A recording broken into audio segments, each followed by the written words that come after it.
Oke, baik.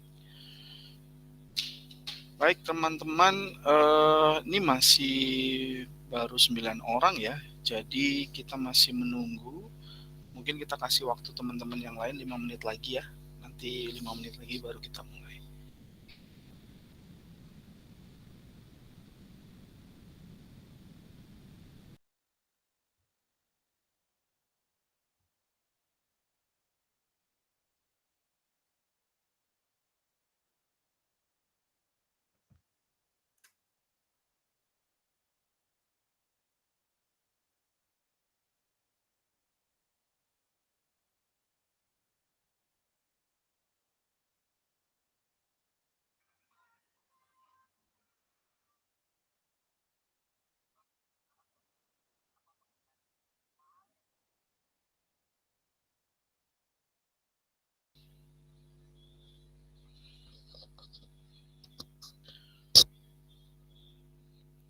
Oke, Kak Nike, nggak apa-apa menyesuaikan ya.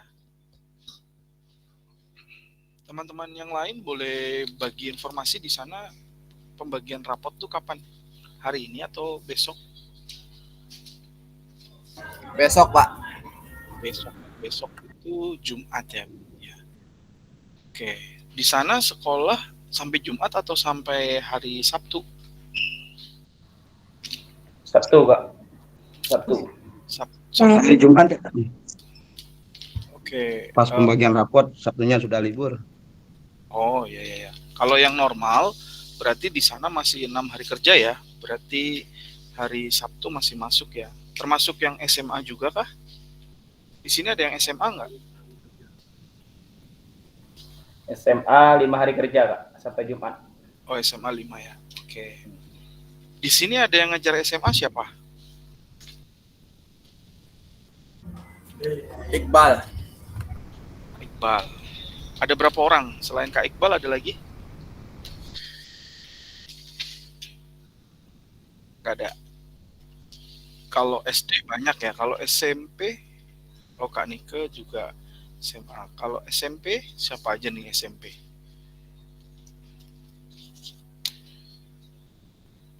Karena ada hubungannya dengan materi kita hari ini. Oh, Kak Nike SMA.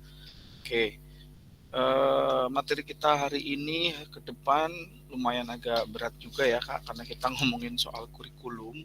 Jadi ini mungkin salah satu materi yang akan banyak menyita perhatian sebenarnya, tapi nanti kita akan coba elaborasi dengan teman-teman sesuai dengan pengalamannya. Saya mau mulai tapi ini peserta belum banyak ya, karena yang konfirmasi hanya beberapa. Yang lainnya masih belum terkonfirmasi. Boleh mungkin dibantu Kak Adrika mungkin atau siapa untuk bisa mengingatkan kembali di grup.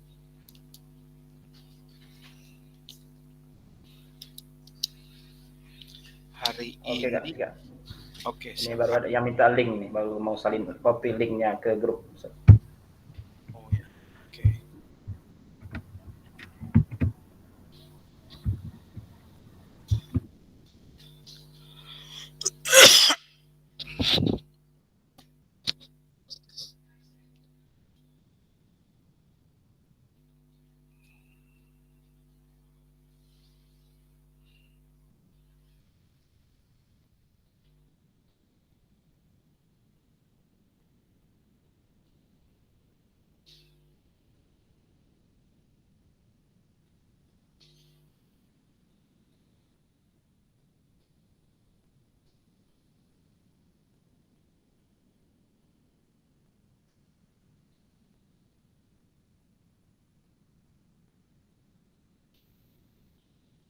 Sebelum kita mulai, saya mohon izin boleh nggak salah satu peserta untuk share screen tampilan di LMS-nya khususnya untuk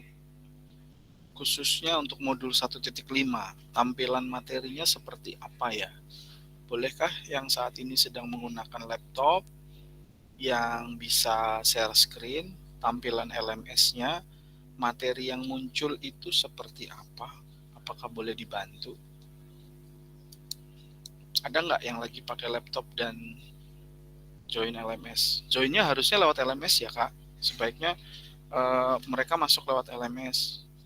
Kalau pakai link ya darurat aja sih sebenarnya agar time span-nya juga bisa kedetek begitu. Adakah yang bisa membantu? Oke, Kak Asep. Oke, baik. Untuk 1.5 coba di bagian modulnya.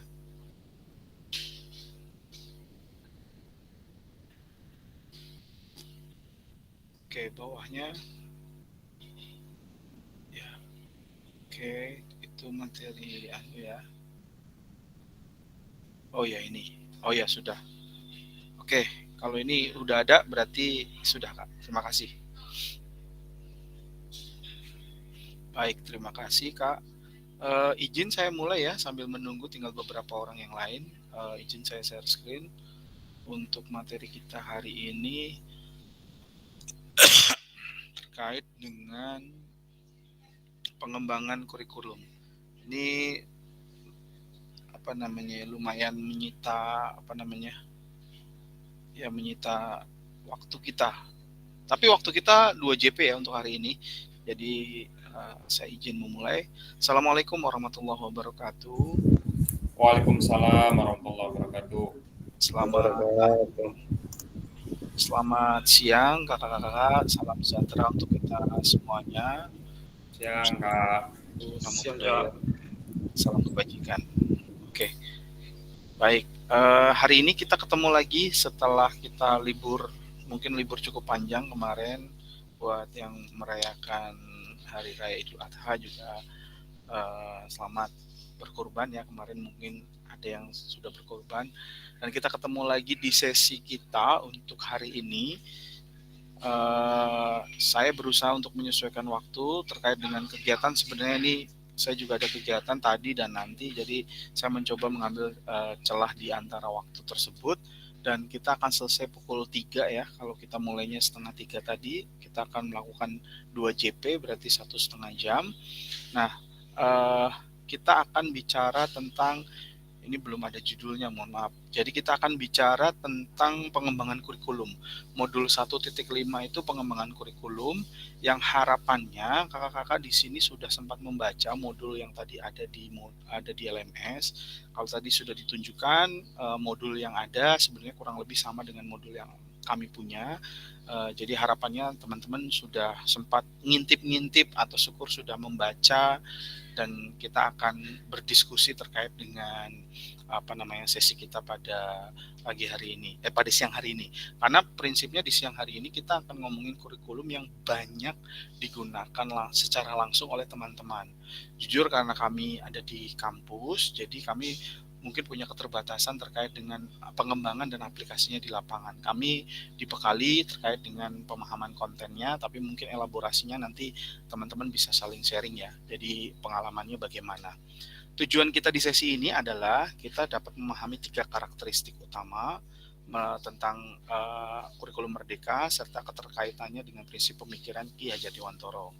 Yang kedua adalah peserta mampu mengembangkan kurikulum PJOK.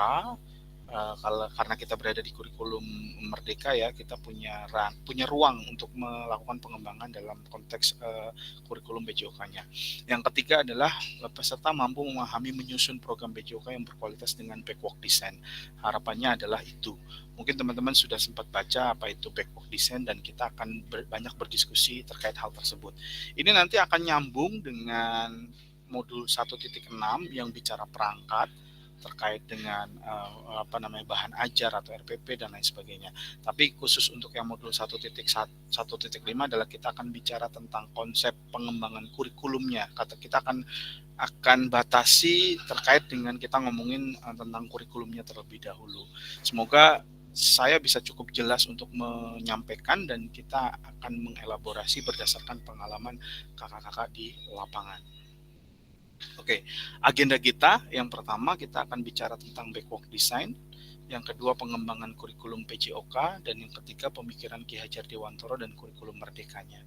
Jadi kalau di modul, kalau tidak salah tuh yang di awal itu adalah pemikiran Ki Hajar Dewantoro-nya dulu, baru ke bawah di backward design. Tapi kita coba geser untuk materi ini, kita naikkan backward design-nya agar pola pikirnya atau cara berpikirnya atau alur berpikirnya kita akan sama-sama menggunakan backward design.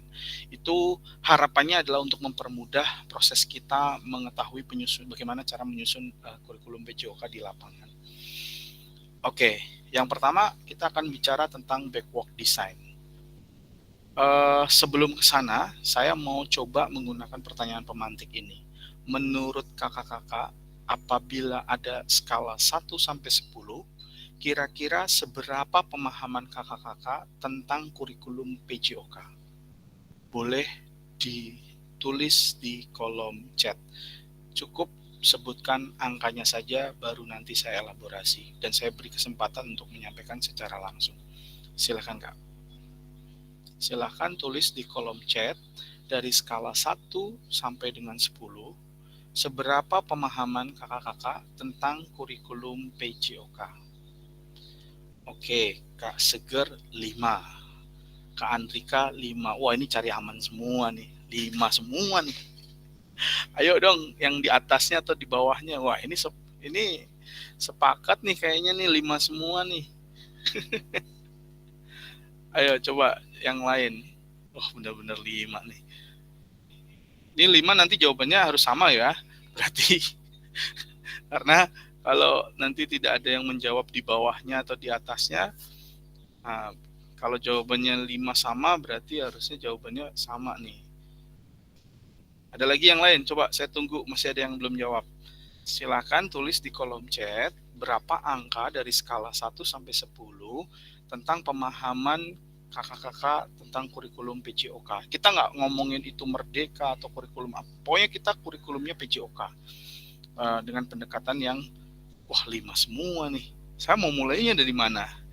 Oke, silahkan saya beri kesempatan untuk kakak-kakak yang akan menyampaikan kenapa 5. Cari aman di tengah-tengah gitu ya. Oke, silahkan boleh raise hand untuk menyampaikan. Iya, Kak siapa nih? Kak Andrika. Silakan Kak Andrika. Ya, terima kasih Kak.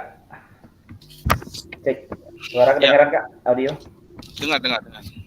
Ya, jadi masalah kurikulum ini memang administrasi kurikulum itu adalah suatu hal yang sangat terhadap guru PJOK, apalagi mengenai kurikulum PJOK sendiri. Jadi pemahaman kami tentang kurikulum PJOK masih sangat minim sekali Kak, karena selama ini hanya dilibatkan dalam penyusunan KOSP saja secara umum, kurikulum satuan pendidikan. Kalau untuk kurim per mapelnya jarang sekali ya, paling kita langsung terapkan ke administrasi kelas langsung. Nah, itu pendapat saya Kak, terima kasih.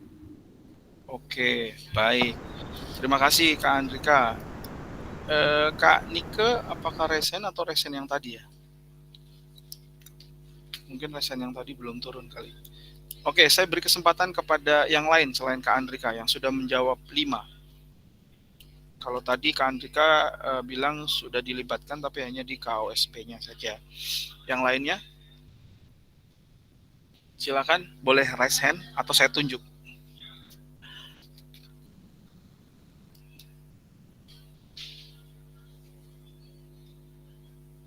Yang belum jawab siapa ya? Ini ada Kak Seger, Kak Andrika, Kak Abdul, Kak Aryadi, Kak Dino, Kak Muklis, Kak Asep, Kak Januari, Kak Tony, Kak Glenn, Kak Nike, Kak Toriman. Adakah yang belum menulis? Yang sudah masuk Jimit tapi belum sempat menulis di kolom chat, boleh sampaikan secara langsung.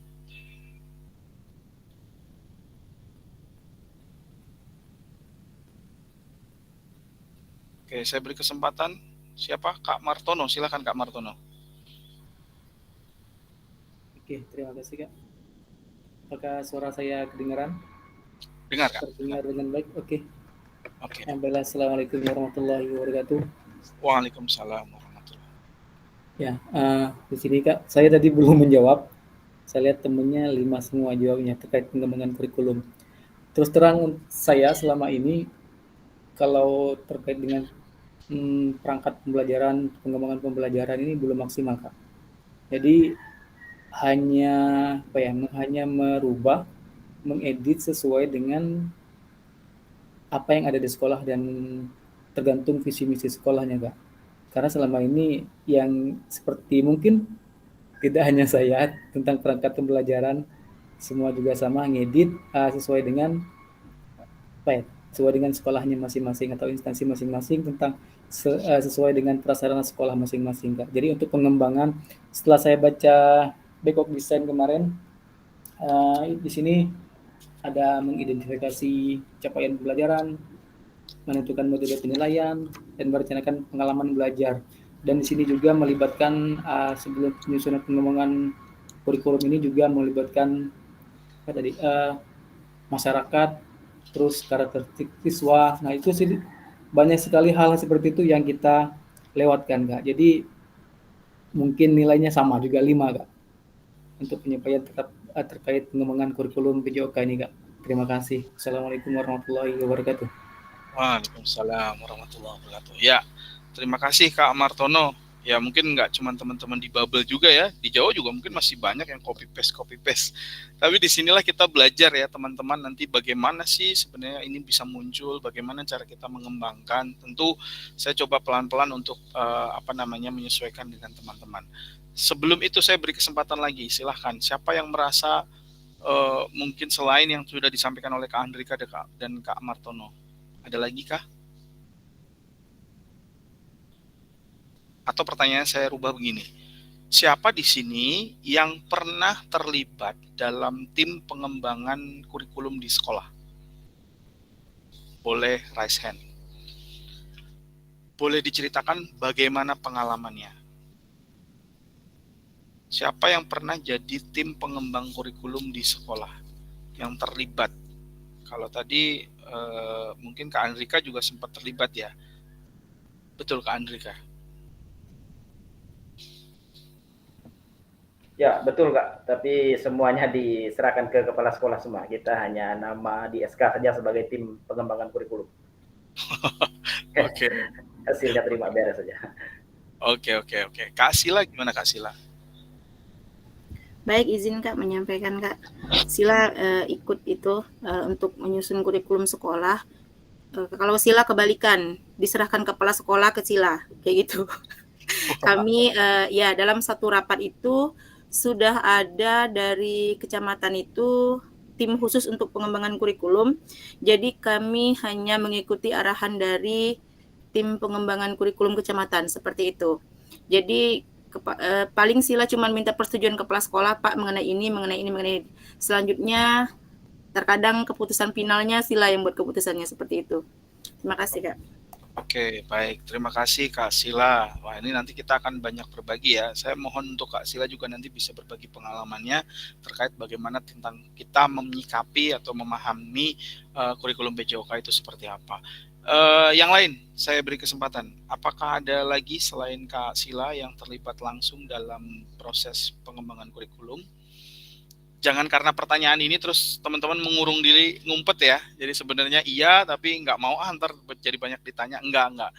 Justru manfaatkan momen ini untuk kita sama-sama belajar. Karena saya pengen teman-teman yang di PJOK itu tidak hanya melulu soal di lapangan, tapi juga tahu tentang kurikulum, tahu tentang perangkat, dan bagaimana cara menyusunnya. Tentu kita akan sampaikan ini pelan-pelan ya, agar materi ini tidak menjadi berat-berat banget gitu loh. Artinya bagaimana kita kurikulum itu atau perangkat pembelajaran itu tidak hanya secara administrasi saja, tapi ini juga membantu kita kalau kita menyusunnya tepat, kita harapannya bisa, karena gini, semalam saya juga mendiskusikan hal ini dengan teman-teman fasilitator agar untuk merefresh, artinya saya tentu sangat banyak butuh mendengar apa yang terjadi di lapangan, karena jujur kan ini kan kurikulumnya banyak tentang PJOK di lapangan ya, jadi akan sangat dinamis, di mana kita dulu pernah mengenal ada KTSP, ada kurikulum 13, ada sekarang kurikulum Merdeka, tentu pergeseran itu kan akan sangat dinamis. Cuman kalau saya boleh mengingat, dulu waktu kami pembekalan itu disampaikan bahwa Singapura atau Malaysia ya, saya agak lupa, Singapura atau Malaysia itu dia bahkan dalam 1 tahun bisa berganti kurikulum. Kalau kita kan mungkin per 5 tahun atau per berapa tahun gitu ya, tapi bahkan di Malaysia itu atau di Singapura saya lupa, itu mereka bahkan bisa berganti kurikulum tiap tahunnya. Artinya apa? Kurikulum itu sebenarnya didesain untuk menyesuaikan Sekali lagi, saya ingatkan kepada pemikiran Ki Hajar Dewantara dulu, bahwa yang harus kita perhatikan sebagai guru adalah mengajarkan mereka untuk masa depannya, bukan ngajari mereka untuk kita tarik berdasarkan pengalaman masa lalu kita. Kita harus sepakat dulu dengan itu. Jadi kalau kita guru, kita harus terbuka dengan apa yang terjadi hari ini. Makanya kenapa kurikulum bisa berubah terkait dengan masalah politik dan lain sebagainya, saya nggak mau ikut campur tentang itu. Tapi dalam konteks kurikulum itu berubah, itu adalah dalam rangka upaya kita menyesuaikan dengan kebutuhan saat ini. Ingat, Ki Hajar Dewantara mengajarkan kodrat zaman, kodrat alam. Di mana kodrat zamannya tentu nggak bisa kita kurikulum KTSP atau kurikulum 13 yang dulunya seperti itu kita pakai terus, karena mungkin ada berbagai penyesuaian yang akan mungkin terjadi di sana, sehingga kita tidak akan terlalu risau dengan perubahan kurikulum kalau kita paham apa itu CP, apa itu TP, ATP dan lain sebagainya. Jadi paham akan tujuan pembelajaran kita apa. Jadi kalau kita nanti kita akan belajar tentang backward design. Coba nanti saya akan ke sana ya. Tapi pemahaman tentang kita harus memahami kurikulum ini atau memahami media perangkat pembelajaran kita adalah untuk dalam rangka mengetahui kita tuh sebenarnya harus ngasih apa sih kepada anak-anak. Mereka itu kan sudah ada kurikulum yang dikeluarkan oleh pemerintah. Dalam hal ini mereka tuh punya tujuan atau capaian pembelajaran apa sih yang harusnya di anak usia segini mereka harusnya dapat gitu. Yang salah adalah ketika mereka punya hak untuk mendapatkan itu tapi kita tidak berikan. Ini yang terjadi di lapangan. Misalkan karena kita tidak bisa melakukan olahraga tersebut, akhirnya kita nggak ngasih olahraga tersebut. Atau ketika kita harusnya memberikan pengalaman gerak tersebut, tapi karena kita nggak menguasai, atau kita nggak punya bahannya, atau kita nggak mau melakukannya, akhirnya kita nggak bisa, padahal fasilitasnya ada misalkan. Tentu ada penyesuaian-penyesuaian sesuai dengan karakteristik sekolah dan tempat kita masing-masing. Tapi kalau itu masalahnya muncul dari kita, itu yang salah. Itu sama saja kita menzolimi anak-anak ketika dia harusnya punya hak dengan capaian tersebut, dengan tujuan pembelajaran tersebut, tapi ternyata kita tidak berikan. Itu prinsipnya. Jadi semoga teman-teman bisa memahami bahwa tidak ada masalah dengan perubahan kurikulumnya, tapi kita mengetahui tracknya kemana nih PJOK. Jadi nanti kita akan sama-sama tahu, oh from-nya tuh di sini. Jadi teman-teman kalau nanti dari alumni PKG PJOK nggak bisa bicara banyak tentang kurikulum ataupun perangkat, berarti ada yang salah dalam pemahaman kita. Nah, yang perlu diingat lagi adalah kakak-kakak perlu mempelajari ini sebagai upaya diseminasinya nanti ketika pengembangan ini ke teman-teman di sekolah atau di lingkungan teman-teman. Jadi kan setelah lulus dari program ini kan teman-teman akan mengimbaskan itu kepada sekitar. Nah, sehingga kita perlu pahami sama-sama apa yang terjadi di sini sehingga nanti kita bisa sama-sama satu frekuensi lah gitu harapannya. Oke, saya coba lanjut dulu ke pertanyaan berikutnya. Saya mau langsung teman-teman pikirkan dan raise hand aja. Apa tujuan dari pembelajaran PJOK di sekolah? Kita sudah spill di paradigma awal di modul 1.1 kalau tidak salah. Silahkan kita samakan persepsi apa tujuan dari PJOK di sekolah. Saya beri kesempatan untuk raise hand. Silahkan.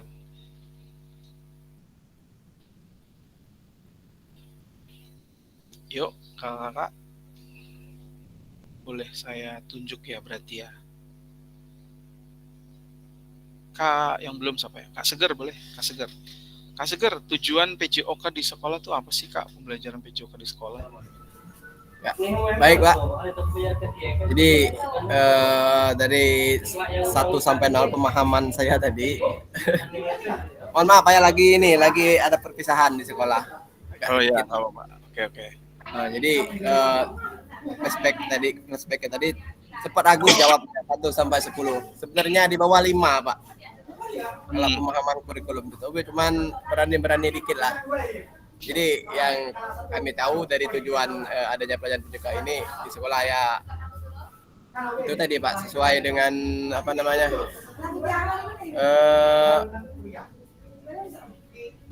ya, sesuai dengan pengalaman kami mengajar. Jadi tujuan ini sangat perlu ada di sekolah berkaitan dengan karakter atau nilai-nilai dalam olahraga, adanya sportivitas ya. Jadi saya anggap mungkin ini sangat penting ya. Tujuan ini siswa itu kalau di dalam kelas mungkin kurang inilah, ketika pelajaran PJOK mungkin siswa lebih aktif Pak. Mungkin itu Pak yang saya pahami untuk sementara ini. Oke, baik, nggak apa-apa, baik. Terima kasih Kak Seger. Ya, kalau seperti ini kan kita bisa men-screening ya sejauh mana teman-teman memahami. Jangan karena ada yang jawab 5 terus semuanya jadi ikut 5. Nggak apa-apa, jujur sama diri sendiri tuh itu akan mempermudah kita bahwa oh ya, bagian ini tuh saya memang lemah, berarti saya harus belajar lebih dalam. Itu aja yang pertama. Oke, terima kasih Kak Seger. Ada Kak Januari tambah, silakan Kak. Silakan Kak Januari. Oke, terima kasih Kak Nanang. Izinkan saya untuk menjawab yang pertanyaannya. Apa tujuan dari adanya pelajaran PJOK di sekolah? Ya, kalau melihat dari yang dilakukan di sekolah, yaitu tujuan pelajaran PJOK itu ada di sekolah, yaitu tujuan mengembangkan anak secara keseluruhan melalui aktivitas jasmani. Selain ke aktivitas jasmani juga dituntut juga untuk melihat mental spiritual anak, baik dari aspek sikapnya, perilakunya, seperti itu Kak Danang. Terima kasih Kak. Oke, baik. Terima kasih Kak Januari. Oke, dapat poinnya. Oke, ada lagi? Silahkan. Mungkin ada yang mau menambahkan. Tujuan PJOK di sekolah itu apa? Ingat-ingat di modul 1.1 kalau nggak salah. Pokoknya modul-modul awal lah pertama kita ketemu tentang paradigma PJOK di sekolah. Silahkan. Kak Abdul boleh Kak Abdul? Saya tunjuk nggak apa-apa ya. Kak Abdul silahkan. Baik, izin jawab Kak. Sebenarnya saya belum menguasai banyak tentang materi ini, cuman seingat saya kalau merubah pandangan dari sebelumnya di modul awal itu kita pernah pelajari ini. Untuk tujuan pelajaran PJOK itu sendiri secara garis besarnya memberikan pemahaman kepada siswa atau peserta didik, salah satunya bagaimana cara mereka agar bisa bugar, terus mengajar banyak hal lah tentang bagaimana mereka bersosial ketika bekerja sama dan sebagainya. Kurang lebih seperti itu, Pak. Oke, baik. Terima kasih Kak Abdul. Saya kasih kesempatan satu lagi. Siapa yang mau? Silakan raise hand. Ada? Kak Dino. Oke, silakan Kak Dino. Ya, terima kasih. Halo, Selamat sore semuanya. Ya. Oke. Halo Kak. Kedengaran? Ya, Kak? ya, oke. Masuk. Kedengaran? Ya, masuk. Selamat sore semuanya. Sore Kak. Ingat saya tujuan dari pembelajaran olahraga kemarin itu mungkin ya, yang salah satunya mengasih pengalaman kepada siswa dan mungkin mengasih ruang gerak yang ruang gerak yang cukuplah kepada siswa untuk mengaktualisasikan dirinya tentang pelajaran olahraga tersebut, Kak. Pengalaman dan memberikan ruang belajar kepada siswa. Begitu, Kak. Terima kasih. Oke, baik Kak Dino. Terima kasih. Ya, pada prinsipnya kalau kita bicara tentang tujuan dari PJOK di sekolah adalah dalam konteks pembelajaran. Jadi mereka belajar melalui gerak, belajar dengan gerak. Pada prinsipnya mereka akan melakukan proses pembelajaran di sana. Jadi kalau tujuan olahraga adalah prestasi, tujuan olahraga adalah kebugaran, tujuan olahraga adalah hiburan, itu sudah harus kita skip ya. Jadi kita harus sepakat di situ bahwa tujuan PJOK di sekolah adalah memberikan pembelajaran yang baik atau yang tepat terkait dengan memberikan ruang gerak yang cukup, memberikan proses belajar sosial melalui gerak, itu adalah hal yang sudah tadi disampaikan dan itu is okay. Tapi kita coba lihat ke pertanyaan berikutnya. Jadi kalau kita melihat menurut capaian pembelajaran PJOK di Kurikulum Merdeka 2024, pendidikan jasmani itu bertujuan untuk satu, mengembangkan, menerapkan, mengevaluasi keterampilan atau konsep gerak lah, prinsipnya tentang gerak yang akan menjadi disposisi untuk berpartisipasi aktif dalam kegiatan jasmani dengan penuh kepercayaan diri, kompetensi dan kreativitas. Prinsipnya adalah mengembangkan, menerapkan dan mengevaluasi konsep serta strategi gerak. Yang kedua, membantu dan memberi dukungan mereka untuk memilih gaya hidup aktif secara jasmani, gaya hidup sehat dan aktif. Yang ketiga, membangun dan menerapkan keterampilan sosial. Ini tadi sudah sempat disinggung juga oleh Kak Abdul terkait bagaimana dia keterampilan sosial, emosional, dan konteks pembelajaran. Lagi-lagi melalui konteks pembelajaran. Yang keempat, menanamkan apresiasi dan mengembangkan sikap positif untuk aktif secara jasmani hidup sepanjang hayat sebagai upaya peningkatan keseluruhan kualitas hidup. Jadi dalam konteks yang nomor 4 itu bukan soal kebugarannya saja, tapi bagaimana mereka tadi nomor 4 adalah bagaimana membuat mereka paham untuk artinya tuh bugar. Kenapa bugar? Kenapa harus bugar? Ya ini adalah untuk meningkatkan kualitas hidup secara keseluruhan. Kalau kita bugar, kita jadi punya ruang untuk melakukan aktivitas lebih banyak. Pemahaman itulah yang dipahamkan terhadap pengembangan sikap positif untuk aktif secara jasmani. Tapi dalam konteks membugarkan, atau berarti kalau anak ada pelajaran PJOK berarti dia harus bugar. Nah itu yang mungkin belum sepenuhnya bisa kita confirm ya. Jadi tujuan capaian pembelajaran PJOK-nya adalah prinsipnya menanamkan dan mengembangkan sikap positif untuk peningkatan secara kualitas hidup. Jadi 4 capaian pembelajaran PJOK ini perlu teman-teman pahami dan perlu teman-teman simpan. Prinsipnya nomor 1 adalah mengembangkan, menerapkan, dan mengevaluasi konsep gerak. Yang kedua, membantu memberikan dukungan kepada gaya hidup sehat. Yang ketiga, memberikan keterampilan dan menerapkan keterampilan sosial emosional tadi dengan pembelajaran fair play, kerja tim, dan lain sebagainya. Yang nomor 4 adalah mengembangkan sikap positif untuk aktif sepanjang hayat. Prinsipnya adalah itu. Kalau teman-teman di PJOK sama sekali tidak pernah ngerti ini atau belum pernah baca ini, teman-teman mungkin berarti belum tahu nggak kalau ada sebentar saya share. Ini bisa kita diskusikan sekarang mungkin sambil kita elaborasi. Apakah teman-teman sudah pernah mengetahui CP terbaru PJOK 2024? Ada yang sudah dapat belum? Belum, Kak. Belum. Oke. Nah, ini mungkin nanti saya bisa share ke teman-teman.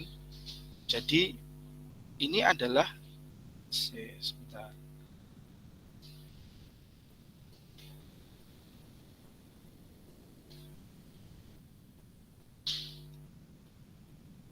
Nah, nih.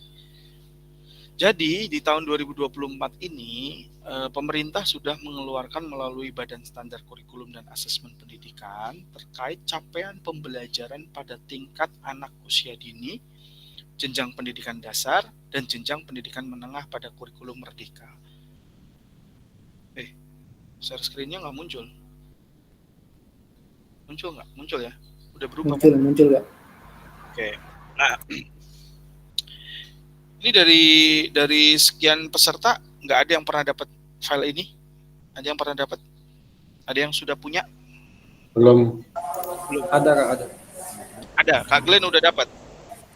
Oke. Udah. Kak Glenn dapat dari mana? Kebetulan kita sekolah penggerak angkatan pertama, Kak. Jadi waktu itu memang untuk dokumen administrasi gurunya disuruh kumpulin, Kak. Jadi kita cari CP. Nah, waktu itu dapatnya itu dari narasumbernya, Kak, di share, Kak. Kebetulan waktu itu dosen Universitas Bangka Belitung, Kak. Oke, baik. Berarti bagus ya, artinya kalau teman-teman sudah mendapatkan ya. Ini kalau tidak salah tuh di halaman 135 apa ya? Aku agak lupa nih. Ini nggak ada halamannya lagi.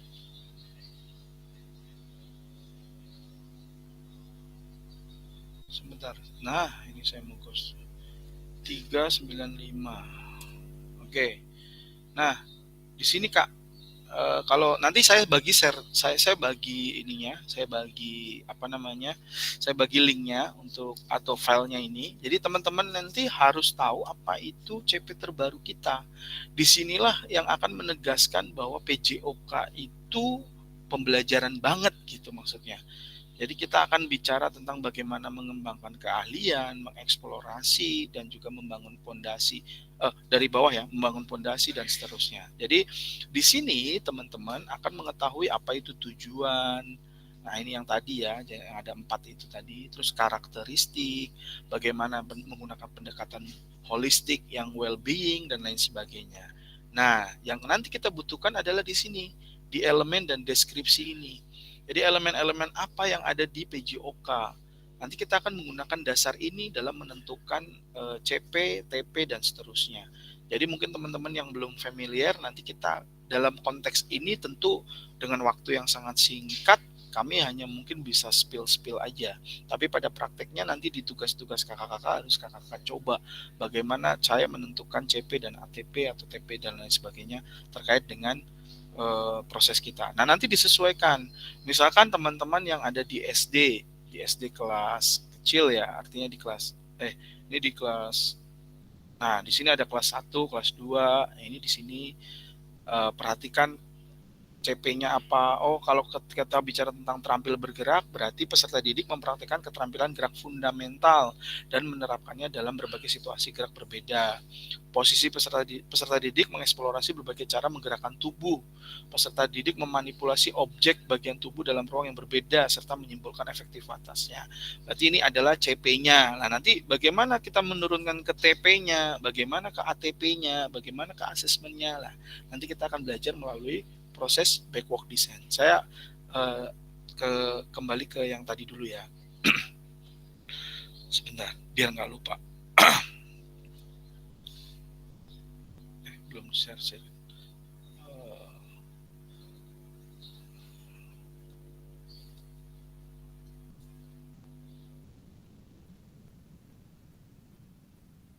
Nah, kalau tadi kakak-kakak sudah tahu CP kita di PJOK, di kurikulum khususnya kurikulum Merdeka. Ini di yang file tadi tuh ada ya, sampai SMA tuh ada semua. Bahkan yang di SLB pun ada, tapi di halaman yang berbeda. Di halaman berapa gitu. Ini di halaman 395 tadi ya, untuk yang CP PJOK-nya. Nah, sekarang pertanyaannya adalah, terlepas dari kurikulum apapun, apakah selama ini Bapak Ibu memahami dengan baik tujuan mata pelajaran dan menjadikannya sebagai acuan? Boleh sharing apa adanya. Yuk cerita. Kira-kira terlepas dari kurikulumnya apa, apakah Bapak Ibu kakak-kakak sudah memahami tujuan dari mata pelajaran atau PJOK dalam hal ini sebagai bahan acuan? Atau mungkin selama ini saya ya udahlah pokoknya adanya bola ya saya ngajar bola, adanya apa ya saya ngajar apa. Apakah seperti itu? Boleh sharing. Silakan. Kak Glenn, silakan Kak Glenn. Izin Kak, ini mungkin sharing aja Kak ya. Kalau dari pertanyaannya, apakah selama ini saya sudah memahami dengan baik tujuan mata pelajaran dan menjadikannya sebagai acuan? Sebenarnya sejujurnya Kak ya, saya ngerasa belum memahami seutuhnya dengan sebaiknya. Saya ngerasa sih Kak. Selama ini saya selalu menggunakan TP itu berdasarkan buku Kak. Buku yang kita dapat, buku pegangan guru. Nah di situ sudah ada TP Kak. Jadi saya tidak pernah mengeksplorasi, maksudnya mengembangkan lagi Kak. Jadi saya tetap pada fokus yang ada di buku, itu yang saya ajarkan Kak. Jadi kalau saya sendiri itu perpatokannya pada buku Kak. Jadi maksudnya ketika buku seperti ini kurikulum Merdeka itu muncul bukunya, patokannya saya di situ Kak. Nah di situ terjadi perubahan, kayak kalau di K13 kemarin bukunya ada permainan bola besar, bola kecil. Nah ketika di kurikulum Merdeka itu nggak ada lagi bahasa-bahasa bola kecil, bola besarnya. Dia masuknya permainan invasi, permainan net. Nah, itu di situ aja Kak menyesuaikan. Tapi kalau untuk memahami TP, maksudnya saya menyesuaikan dengan saya pengen ini bikin TP ini, kayaknya saya belum sampai ke sana Kak. Baru masih di buku ini TP-nya ini, itu yang saya pakai Kak. Nah kemudian kalau TP-nya terlalu banyak, saya rasa alokasi waktunya cuma 3 minggu. Saya cuma mengambil beberapa TP yang sekiranya paling dasar dulu Kak, sehingga anak itu tidak melangkahi dasar-dasar. Kalau saya seperti itu Kak. Oke, baik. Terima kasih Kak Glenn. Ada Kak Sila ya, silakan Kak Sila. Baik Kak Danang, terima kasih atas kesempatannya. Kalau Sila sudah tujuan mata pelajaran, kalau Sila kan memang guru semua mata pelajaran ya Kak ya. Sila sudah menjadikannya sebagai acuan. Dalam hal ini Sila tidak selalu berpatokan ke buku. Sila sering membuat indikator atau TP sendiri seperti itu, menyesuaikan dengan kemampuan peserta didik. Mulai dari kurikulum ke-13, dari ke-13 sampai ke Kumer ini, Sila sangat-sangat jarang menggunakan TP yang ada di buku. Sila kembangkan lagi TP-nya sehingga bisa dicapai oleh peserta didik dengan berbagai kriteria kompetensi. Seperti itu Kak, terima kasih.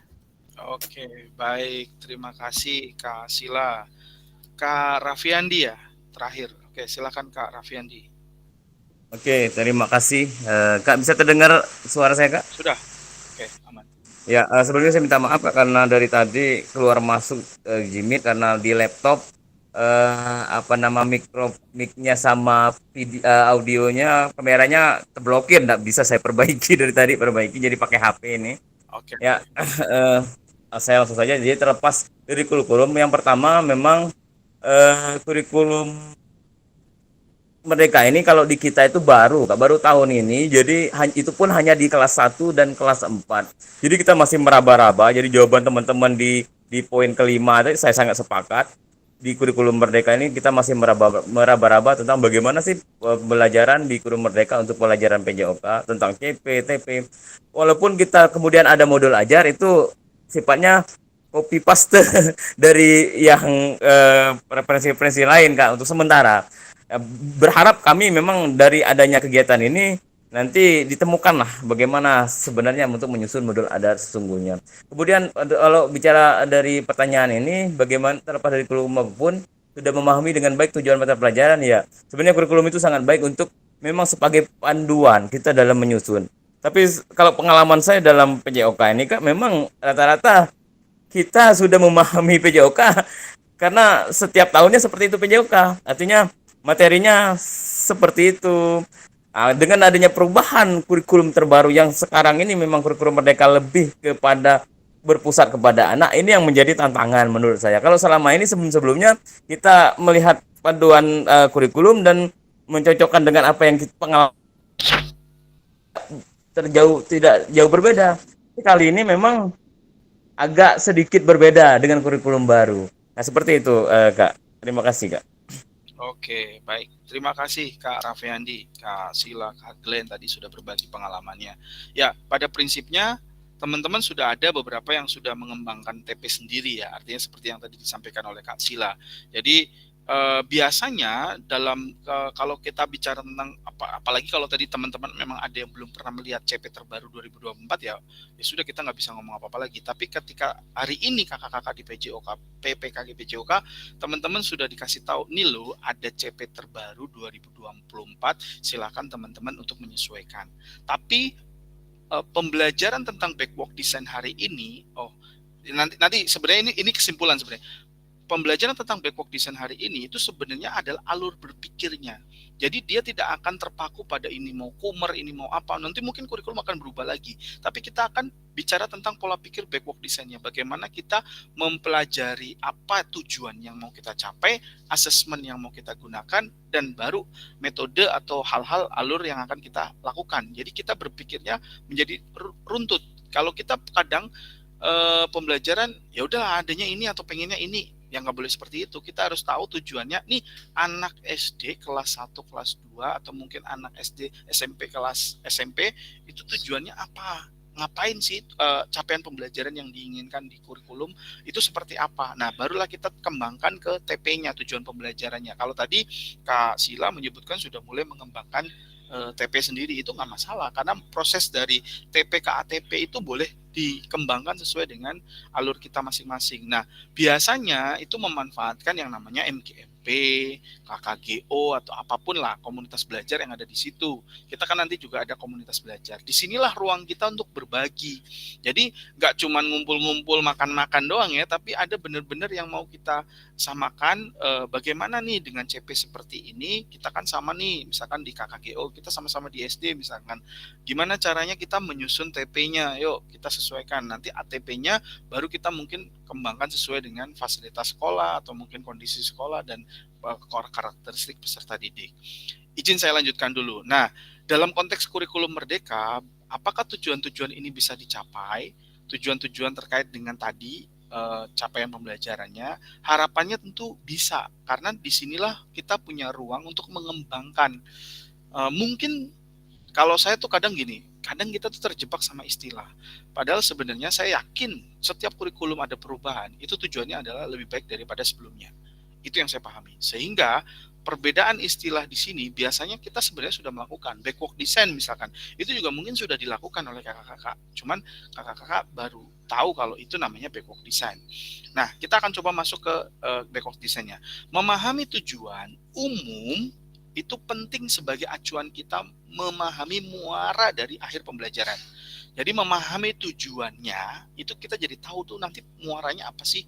Misalkan kita main sepak bola, misalkan kita main yang paling umum lah, misalkan main gerak senam lantai misalkan atau apa, itu kita jadi tahu tujuan akhir dari pembelajaran itu apa. Oh, mengeksplorasi gerak, oh mereka memahami gerak, oh mereka apa. Dalam konteks muaranya adalah akhir pembelajaran kita memahami tujuannya itu apa. Untuk mencapai tujuan ini, pemerintah sudah menurunkannya ke dalam CP yang tadi sudah saya jelaskan, atau yang sudah tadi saya spill. Nanti kakak-kakak bisa belajari lebih dalam lagi.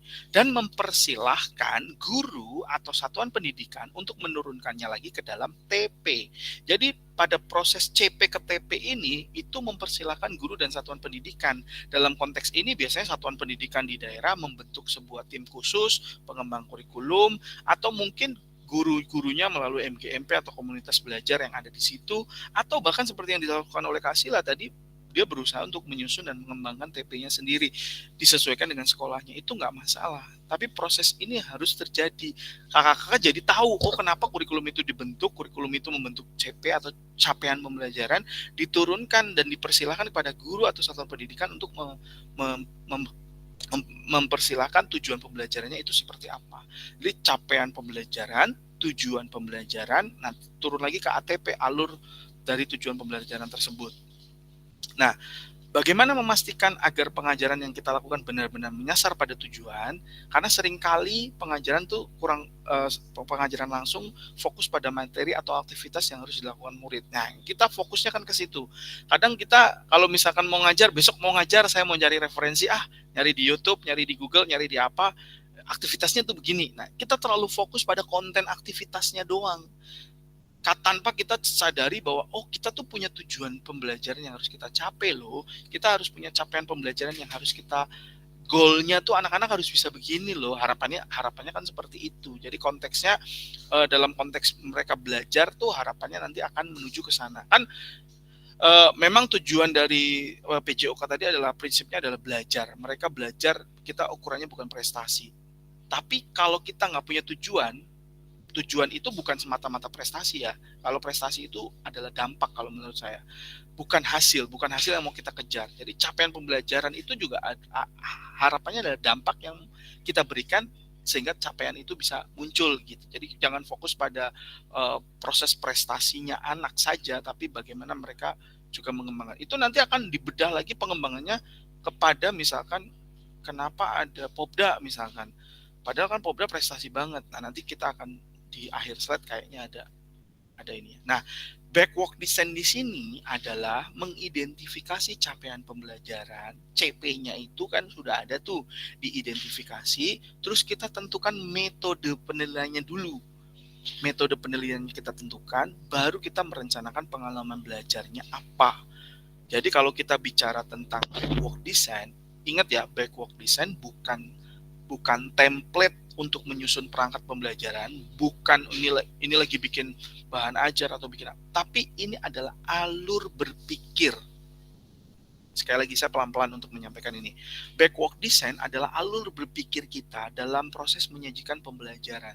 Jadi kita tuh tahu apa capaian pembelajaran yang kita inginkan, metode penilaian apa yang akan kita gunakan untuk mencapai pembelajaran tersebut, dan selanjutnya adalah baru merancang pengalaman belajarnya, variasinya gimana, aktivitasnya gimana, baru kita susun itu. Kalau kita terlalu fokus pada aktivitasnya saja, kita lupa metodenya, metode penilaiannya jangan-jangan nggak ada, atau bahkan aktivitasnya ada, penilaiannya ada, tapi penilaian dan aktivitasnya nggak nyambung dengan tujuan yang ingin kita capai atau tujuan pembelajaran yang ada di kurikulum. Itu yang membuat kita jadi bias. Jadi kita selalu melakukan aktivitas, ya udahlah ini rutinitas saya aja ya, udah saya biasa begini, kan gitu kan. Makanya sekarang kita coba pelan-pelan kita urutkan dengan cara berpikir atau alur berpikir dengan backwalk design. Kita kasih nama di sini adalah backwalk design, dari teman-teman menentukan atau menentukan kan sudah ada ketentuannya tadi ya, sudah ada CP-nya ya, CP terbaru PJOK 2024. Dari situ kita analisis, dari situ kita identifikasi, kita analisis, kita coba cari bagaimana metode penilaiannya. Dari situ capaiannya A, berarti saya mau menggunakan penilaian kayak apa ya. Baru ketika penilaian atau metode penilaiannya ketemu, barulah kita merancang aktivitasnya, pengalaman belajarnya atau strategi pembelajarannya. Disitulah kunci dan poin dari proses backwalk design untuk mempermudah kakak-kakak dalam rangka mengembangkan kurikulum, apapun kurikulumnya. Jadi konteksnya kita akan fokus pada backwalk design, dan kurikulum hari ini adalah bicara tentang kurikulum Merdeka. Nah, pesan kuncinya, backwalk design merupakan proses sistematis yang memastikan kesesuaian kurikulum dengan capaian pembelajaran yang diinginkan. Backwalk design juga pada akhirnya membantu guru menyelaraskan tujuan, langkah pembelajaran, dan juga penilaiannya. Jadi bukan nanti kita terus RPP-nya dibuat, CP-nya terus baru penilaiannya, baru aktivitasnya, enggak. Biarkan template-nya akan seperti itu. Kita pola berpikirnya saja yang kita coba untuk menggunakan pendekatan backwalk design. Karena sejauh ini terkait format bahan ajar atau format apa, itu belum secara sistematis menggunakan backwalk design. Jadi backwalk design masih pada proses alur berpikirnya untuk mempermudah proses sistematis kita memastikan kesesuaian dengan kurikulum. Itu yang diharapkan. Oke, sampai sini dulu. Apakah ada pertanyaan tentang backwalk design? Silahkan kakak-kakak kalau ada pertanyaan. Kalau belum, saya akan coba ke aktivitas ini. Ada pertanyaan dulu? Nggak ada. Oke, sekarang ada statement begini. Ini kita akan bicara tentang benar atau salah.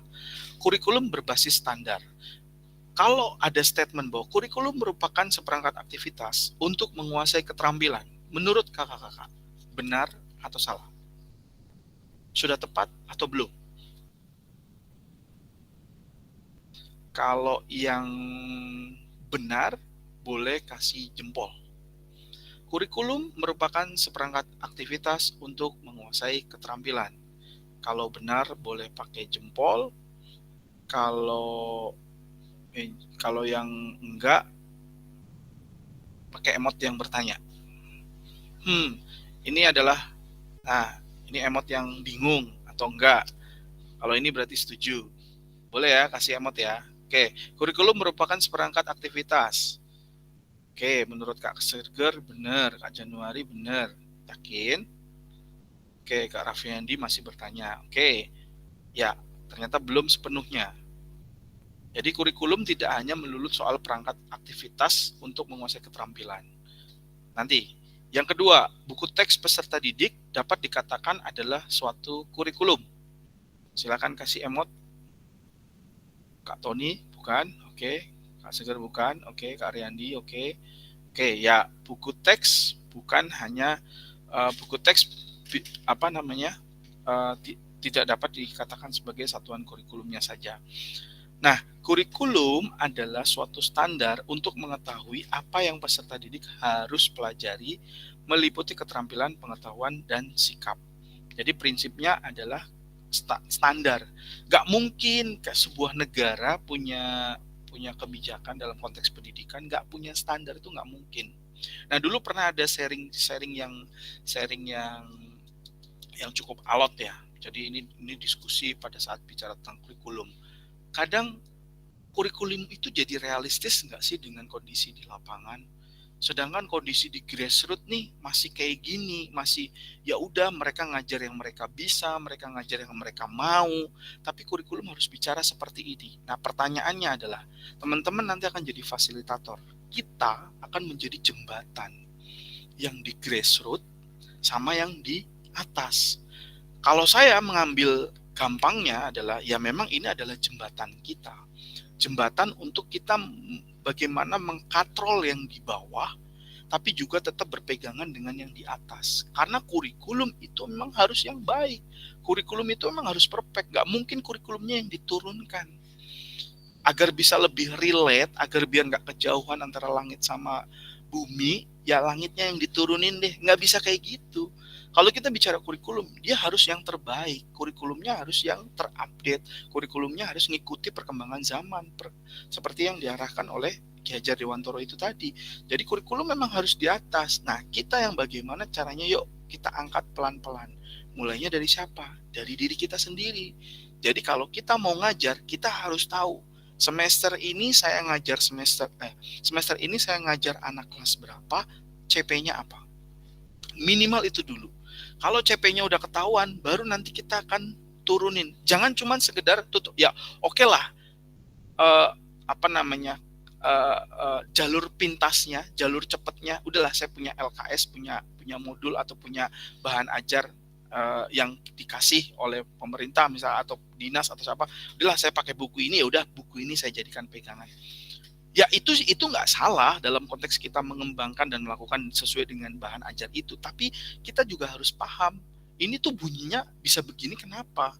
Oh, CP-nya bicara begini, makanya kita punya ruang untuk begini. Jadi apakah kita bisa mengembangkan dari yang sudah ada? Boleh. Karena tadi sudah disebutkan, pemerintah sudah memberikan CP. Silahkan kita TP-nya atau ATP-nya kita kembangkan sesuai dengan apa yang ada di wilayah kita masing-masing. Karena Indonesia itu sangat luas. Disinilah pemerintah mungkin menyadari bahwa nggak bisa kita pukul rata. Dalam konteks kurikulum, ya CP-nya saja yang bisa kita pukul rata sebagai tujuan, sebagai harapan, sebagai yang tadi saya bilang langit nih. Karena memang harus tinggi, nggak boleh kurikulum kita turunkan. Memang dia harus di atas. Kita yang akan ngatrol pelan-pelan. Kita yang akan menjadi jembatan untuk teman-teman. Dimulainya dari siapa? Dimulai dari diri kita sendiri. Jadi kalau semester depan, ini semester udah selesai nih, semester depan saya mau ngajar kelas berapa, saya mau ngajar pesertanya kayak gimana, kok nggak tahu CP-nya ngapain, atau tujuan apa CP-nya, capaian pembelajarannya apa, kita nggak tahu, berarti ada yang salah. Berarti disitulah kita harus selesai dengan diri kita sendiri. Kita harus belajar tentang hal itu.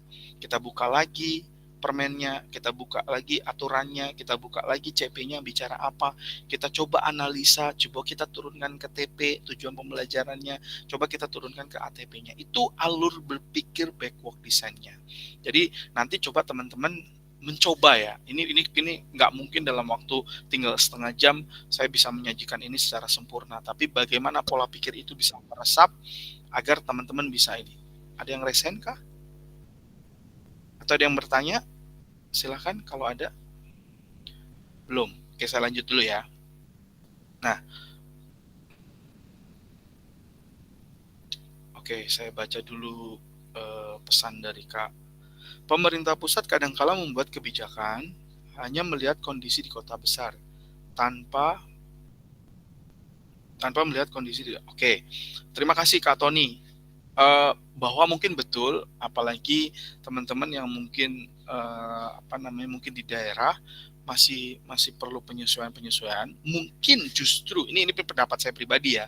Saya tidak bilang ini benar atau salah, tapi justru mungkin kurikulum Merdeka di sini adalah memberikan ruang tadi untuk kakak-kakak bisa mempunyai ruang untuk mengembangkan pembelajarannya sesuai dengan kapasitas di lapangan. Makanya tadi kalau sudah disebutkan bahwa CP itu ditentukan oleh pusat, tapi TP, ATP, dan seterusnya sampai perangkat pembelajarannya nanti dikembalikan kepada kakak-kakak, itu adalah dalam upaya memfasilitasi hal tersebut.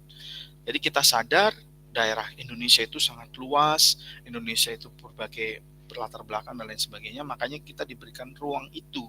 Jadi sebenarnya mungkin apa yang disampaikan oleh Kak Tony sudah ditangkap poinnya dalam konteks pemerintah mengembangkan kurikulum hari ini. Tentu ada berbagai proses yang melatar belakangi kenapa kurikulum harus berubah, tapi kita pikirkan yang bisa kita lakukan. Karena kalau kita fokus pada hal yang nggak bisa kita kontrol, hal yang nggak bisa kita pegang, kita nggak akan bisa berbuat apapun. Jadi apa yang ada, itulah yang kita bisa kontrol, itu yang bisa kita kendalikan. Jadi kalau kita berfokus pada apa aset base tadi, dari apa yang bisa kita lakukan, itu akan jauh lebih baik dalam konteks. Tapi tidak boleh menggunakan kalimat itu untuk untuk istilah menutup diri akan perkembangan zaman atau perkembangan kurikulum atau perkembangan zaman sih utamanya. Kalau kita kembali ke Ki Hajar Dewantoro, prinsipnya adalah kita harus memberikan pembelajaran sesuai dengan perkembangan zamannya anak. Jadi kita nggak boleh tarik dia ke masa lalu kita, intinya gitu aja. Kita akan tetap mencoba memfasilitasi dia ke masa depannya dia. Dia kebutuhannya apa sih di masa depan? Coba sekarang misalkan, anak-anak mungkin dengan fenomena sekarang orang nggak aware dengan gula misalkan, jadi banyak anak yang obesitas atau mungkin apa, itu kan berarti bagian dari apa nih treatment yang harus kita bisa lakukan dalam konteks ini, bukan membugarkan, bukan untuk membuat mereka kurus atau apa, tapi kita ngasih treatment kepada mereka, kita ngasih tahu caranya bagaimana kamu bisa mengontrol makanan kamu, bisa mengontrol kamu mengurangi gula dan lain sebagainya. Itu contoh dalam apa yang bisa kita lakukan melalui penjas atau melalui PJOK. Yang bisa kita lakukan apa melalui PJOK dalam format atau dalam sebuah fenomena sosial yang seperti itu misalkan. Itu adalah bagian dari awareness kita terhadap apa yang terjadi hari ini. Bagaimana kodrat zamannya hari ini memang kondisinya seperti itu. Banyak anak gampang, apalagi anak-anak yang mungkin di SMP, SMA, banyak suka nongkrong, suka kopi, suka apa. Mereka banyak minum makanan instan sehingga mereka berbagai kondisi sosial yang ada di sekeliling kita itu harus kita aware. Nah, dalam hal ini dirangkum dalam sebuah kurikulum yang disusun, ya harapannya tentu pasti perwakilan dari daerah mungkin ada ya. Inilah upaya kita untuk, kalau saya memahaminya adalah, atau saya berpegang prinsip adalah, mana hal yang bisa kita pegang, mana hal yang bisa kita kontrol, kita fokus di situ. Kalau misalkan kurikulum mau berganti, kurikulum mau apa, itu kan nggak bisa kita kontrol ya. Itu ada bagian yang sudah ngurusi itu. Yang kita bisa adalah dari kurikulum yang ada saat itu, yang baik itu apa kita ambil, disitulah kita kembangkan untuk peserta didik kita. Jadi prinsipnya adalah itu. Karena kalau kita nanti berkutat dengan hal-hal yang seperti tadi, habis waktu kita untuk memikirkan hal tersebut, tapi itu nggak merubah apapun. Jadi kita coba fokus pada apa yang bisa kita lakukan. Itu dari saya. Oke, izin saya melanjutkan. Nah, dalam konteks kurikulum, kalau kita bicara tentang komponen kurikulum, ini untuk pengetahuan aja, bahwa dalam konteks komponen kurikulum, dalam satuan pendidikan pelaksana kurikulum Merdeka itu ada struktur kurikulumnya, capaian pembelajarannya, ada pembelajaran dan asesmennya, penggunaan bahan ajar, dan kurikulum di satuan pendidikannya. Komponen kurikulum satuan pendidikan dikembangkan dan digunakan di satuan pendidikan, terdiri dari karakteristik satuan pendidikan, visi, misi, tujuan pendidikan, pengorganisasian, dan seterusnya. Ini adalah bagian dari pengembangannya. Nah, mengapa kurikulum operasional berbeda antar satu satuan dengan yang lain? Ini harapannya adalah agar bermakna. Karena kurikulum operasional di sini, atau tadi yang disebutkan oleh Kak Andrika di awal terkait dengan KOSP ya, itu adalah agar bermakna. Mereka itu dikembangkan sesuai dengan konteks dan kebutuhan peserta didik di satuan pendidikannya. Makanya kan di SD sama SMP beda, SMP sama SMA beda. Sama-sama di SD tapi SD-nya di kota atau di mana dengan karakteristik kultur gerak di mana peserta tinggal itu juga menjadi perhatian. Ini bisa menjadi kabar gembira karena kita dapat menyusun program yang relevan dengan kultur gerak di peserta didik. Tapi kan yang terjadi bahwa kadang dengan asumsi ini, dengan kalimat ini menjadi kabar gembira karena kita bisa menyusun program yang relevan. Tapi dengan menggunakan kalimat itu terus akhirnya kita jadi ngajarnya sembarangan atau kita semaunya, ya nggak bisa begitu. Marilah kita sama-sama bahwa kita sudah diberi ruang untuk mengeksplor, untuk mengeksplor dan mengembangkan diri, manfaatkan itu untuk sebaik-baiknya peserta didik agar pembelajaran itu dapat bermakna. Kuncinya itu, Kak. Jadi, mari kita berbagi bagaimana cara kakak-kakak menyusun kurikulum PJOK. Saya akan membagikan link Jamboard. Ada 3 pertanyaan. Yang pertama, bagaimana kakak-kakak selama ini merancang program PJOK sebagai bagian dari pengembangan kurikulum? Yang kedua, apa saja yang selama ini kakak-kakak anggap menjadi suatu yang bernilai untuk dipelajari murid di kelas PJOK? Yang ketiga, bagaimana kakak-kakak mengintegrasikan itu semua ke dalam proses pengembangan kurikulum PJOK yang sekarang berlaku. Izin saya membagikan link Jamboard untuk kakak-kakak isi 3 pertanyaan tersebut. Nanti baru kita diskusikan kembali. Gitu ya, Kak.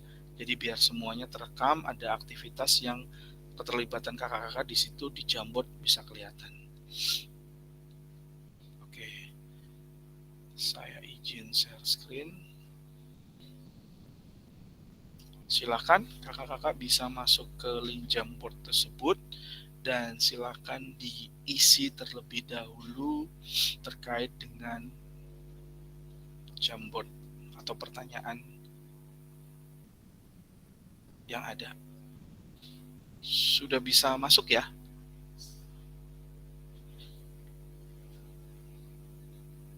Oke, sudah beberapa bisa masuk. Oke, baik. Silakan kakak-kakak, saya beri waktu mungkin 10 menit cukup ya untuk mengisi 3 pertanyaan tersebut. Silakan.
Yang sudah mengisi pertanyaan pertama, boleh langsung digeser ke pertanyaan kedua dan ketiga ya.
Oke, kakak-kakak sambil menunggu yang lainnya lengkap, mari kita coba elaborasi dari pertanyaan nomor pertama. Silahkan saya beri kesempatan untuk berbagi bagaimana pengalaman kakak-kakak selama ini dalam merancang program PJOK sebagai bagian dari pengembangan kurikulum mata pelajaran PJOK. Dari apa yang ditulis, silahkan boleh disampaikan secara langsung untuk berbagi cerita. Silakan Kak. Silakan raise hand terlebih dahulu.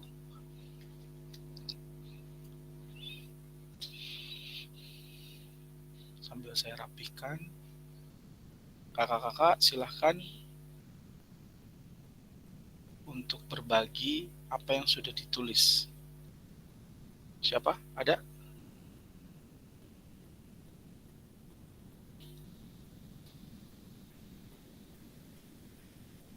Saya akan coba mulai dari yang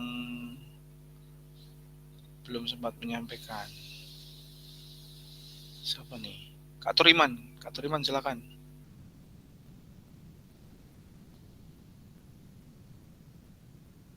Halo Kak Turiman.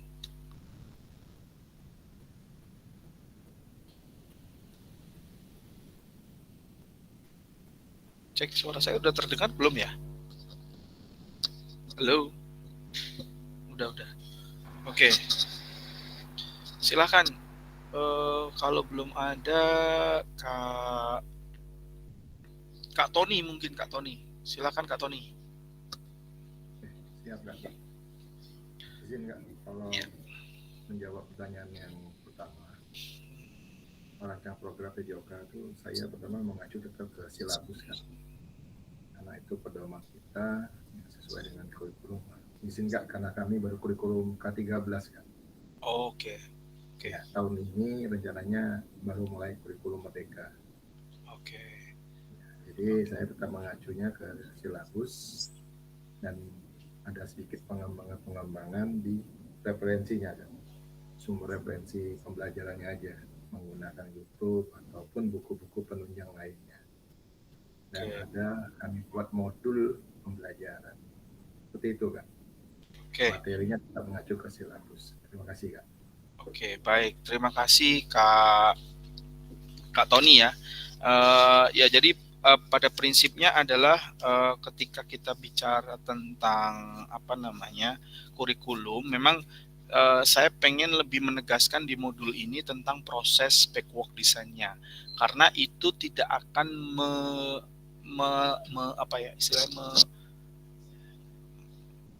membatasi kita pada kurikulum apapun. Jadi dalam konteks kurikulum kurikulum 13 itu kan tentang acuannya silabus ya. Tapi kalau mungkin di kurikulum merdeka itu TP dan ATP atau tujuan pembelajaran dan alur tujuan pembelajarannya. Jadi pada prinsipnya proses kita memberikan pembelajaran atau menyusun perangkat pembelajaran nggak masalah dengan referensi yang ada YouTube, ada bahan ajar, ada LKS yang dibagikan oleh satuan pendidikan, itu nggak masalah. Tapi yang penting kita juga tahu CP-nya apa, sehingga kita nanti bisa tahu pengembangannya dari aktivitas yang akan kita kembangkan. Jadi apa yang kita lihat di buku atau referensinya itu nggak masalah kita jadikan referensi, tapi kita bisa memastikan bahwa pembelajaran kita tuh nyambung loh. Pembelajaran kita tuh punya goals. Kalau kita konteksnya mengajar, goals-nya adalah CP atau capaian pembelajaran. Kalau dalam konteks melatih, nanti kan berarti mereka punya goal setting juga kan. Goal-nya apa nih? Kak, saya mau bisa dapat nomor di kejuaraan ini kayak atau apa, tujuannya apa jelas. Jadi semua yang kita lakukan harus ada goals-nya, harus ada tujuannya.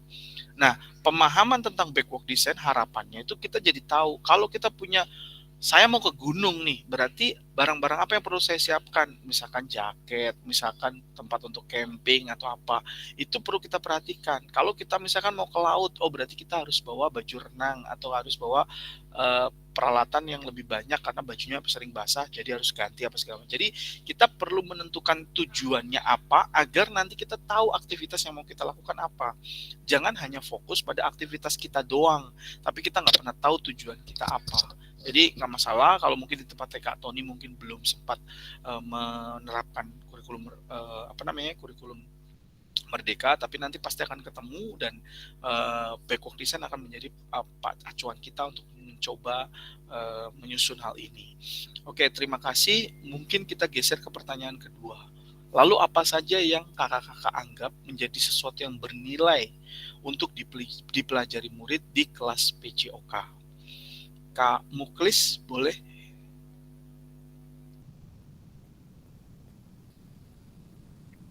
Oke Kak, izin.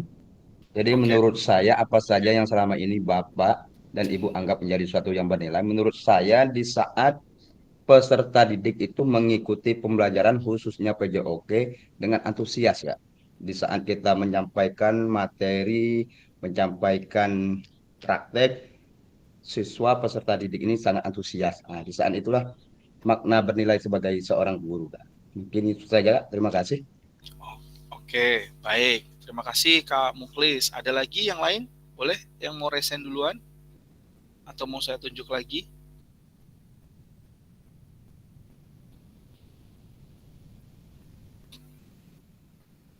Kak Andrika, silakan Andrika. Oke, terima kasih Kak. Jadi menurut saya merasa bernilai dalam PJK itu ketika anak-anak bisa menguasai kognitif pengetahuan ketika menjelaskan materi di kelas dan juga bisa ketika berada di lapangan. Arti ketika mereka bisa menguasai dua-duanya atau salah satunya itu merasa kepuasan tersendiri sebagai guru PJOK. Itu saja Kak dari saya. Terima kasih. Oke, baik. Terima kasih Kak Andrika. Ada lagi? Kak Januari tambah, silakan. Oke, makasih Kak.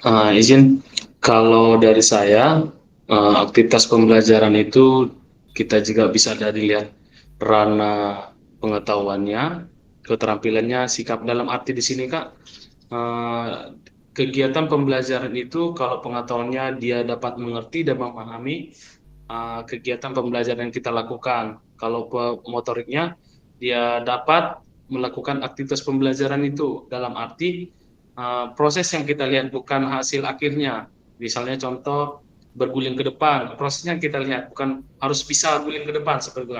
Misalnya kalau dari aktivitasnya dia jujur, dia memberikan kesempatan kepada yang teman lain, artinya melakukan kegiatan itu dengan memiliki sopan santun, sikap percaya diri. Itu Kak. Terima kasih Kak Danang.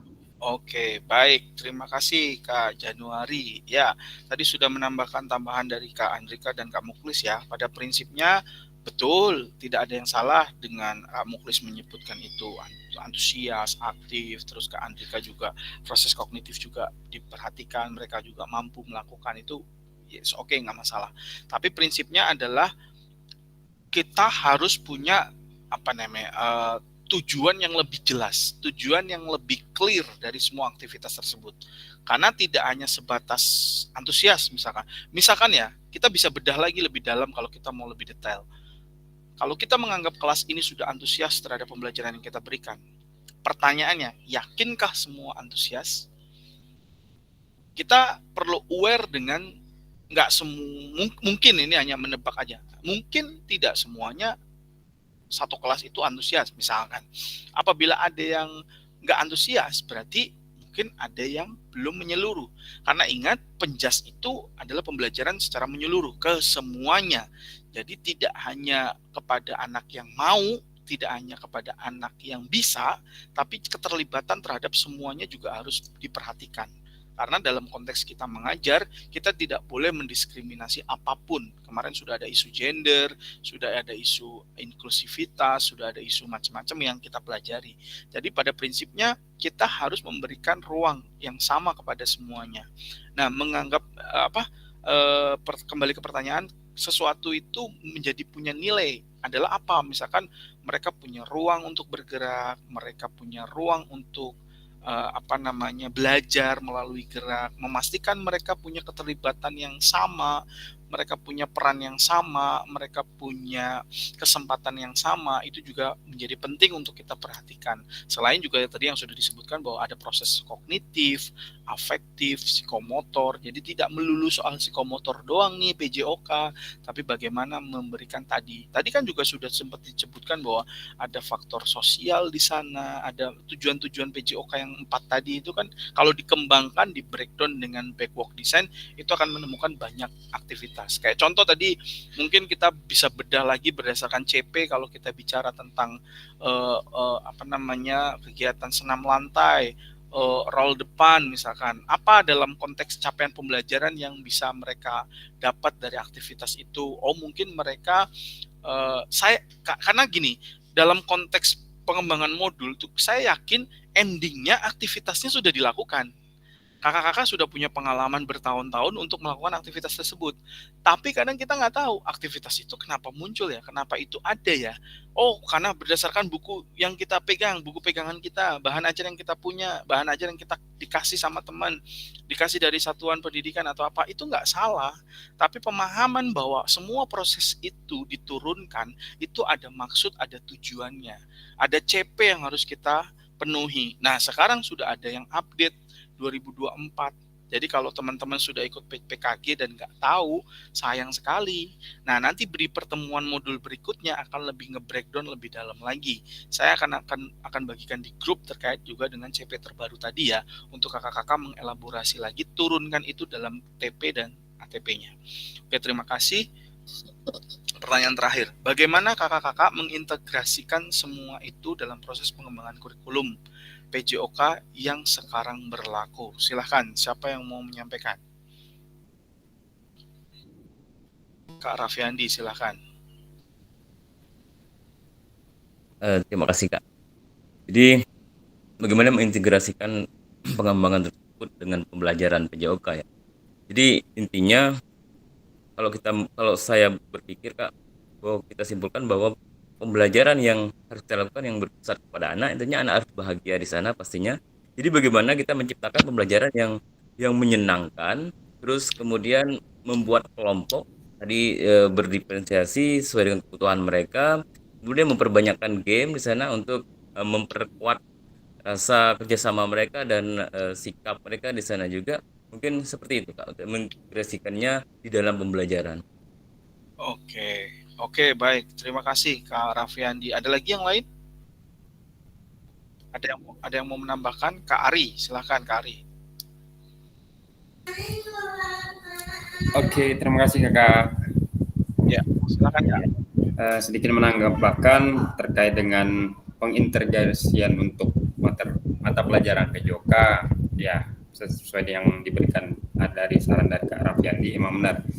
Bagaimana kita menciptakan sesuatu pembelajaran PJOK ke depan itu menarik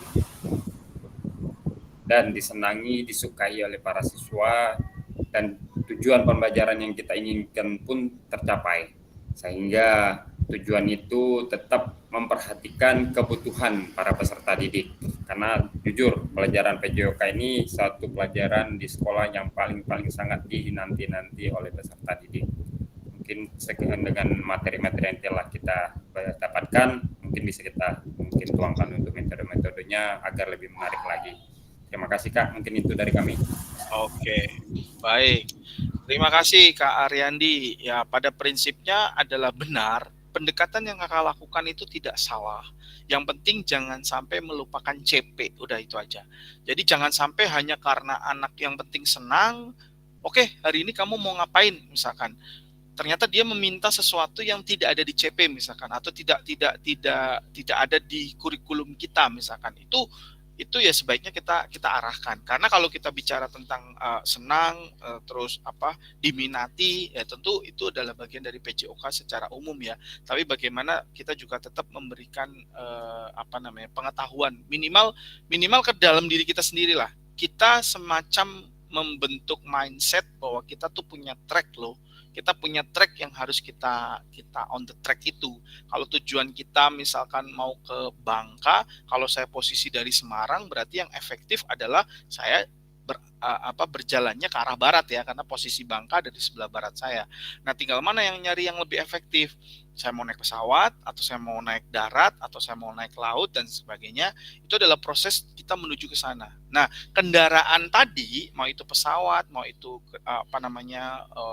mobil atau mungkin kapal, itu adalah tools atau alat yang kita gunakan dalam konteks menyusun tadi ATP-nya atau alurnya atau strateginya atau aktivitasnya yang mau kita lakukan. Tapi tujuan kita harus sama.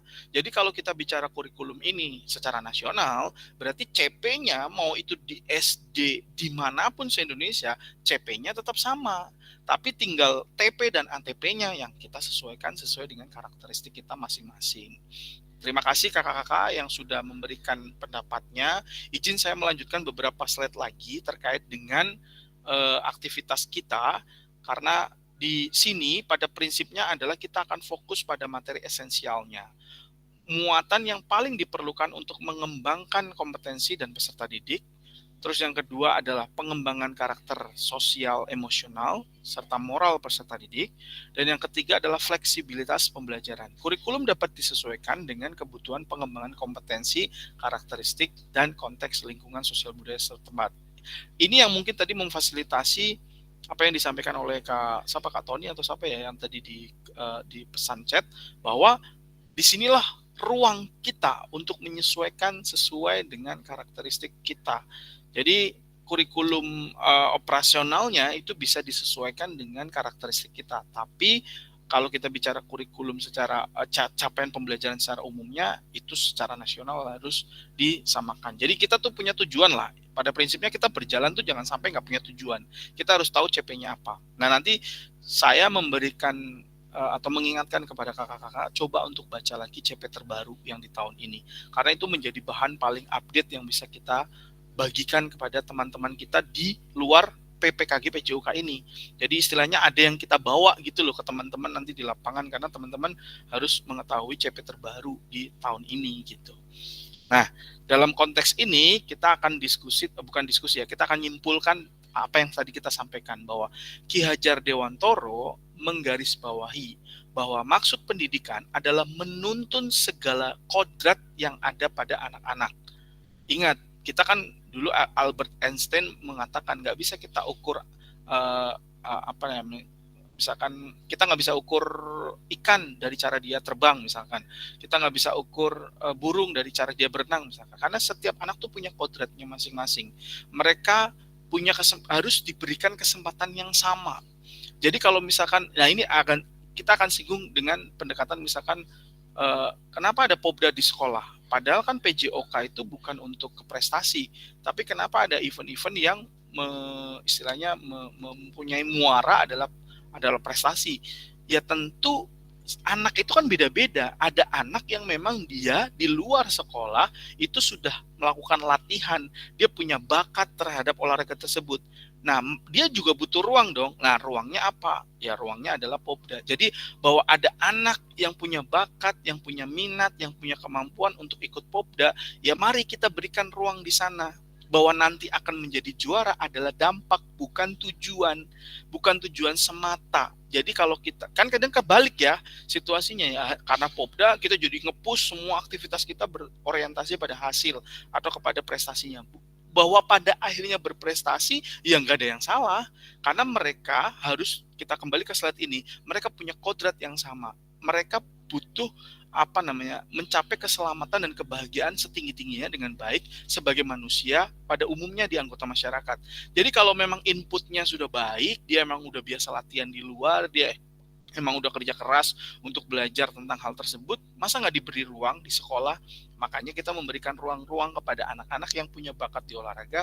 Oke, ada ranahnya, ada ruangnya, yaitu Popda misalkan, yaitu O2SN, yaitu apa misalkan yang berbau kompetitif. Dan itu nggak masalah, kita kasih ruang itu kepada mereka bagi anak-anak yang memang punya minat ke sana. Tapi kalau memang tidak, ya nggak perlu kita paksakan, nggak perlu kita jadikan itu orientasi bahwa kalau saya mau jadi guru yang berhasil adalah saya yang pegang piala Popda misalkan, bukan itu ukurannya. Dalam konteks kita menjadi pelatih mungkin ukurannya bisa piala, tapi dalam konteks kita sebagai guru, ingat PJOK adalah memberikan hak seluas-luasnya dan yang sama kepada semuanya.